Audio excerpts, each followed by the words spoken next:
大家好，今晚由張淑慧同大家睇天氣啊！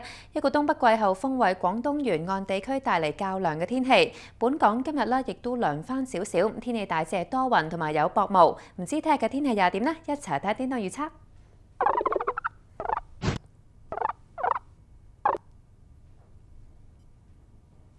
唔該晒，顛當預測聽日咧多雲有薄霧，下午短暫時間咧係天色明朗，氣温介乎19至到23度。相對濕度係介乎75%至到95%之間。跟住睇下嚟緊嘅天氣啦。展望隨後幾日咧，氣温都幾反覆㗎，一時凍啲，一時又暖翻啲。而週末嘅期間咧，都會見翻啲陽光。跟住睇下華南地區嘅天氣啦。澳門、深圳、東莞有雨，廣州天陰，4個城市氣温介乎17至到25度。另外4個華南城市天氣方面，睇嚟都係麻麻地啦，4個城市都有雨，咁氣温咧係介乎15至到26度。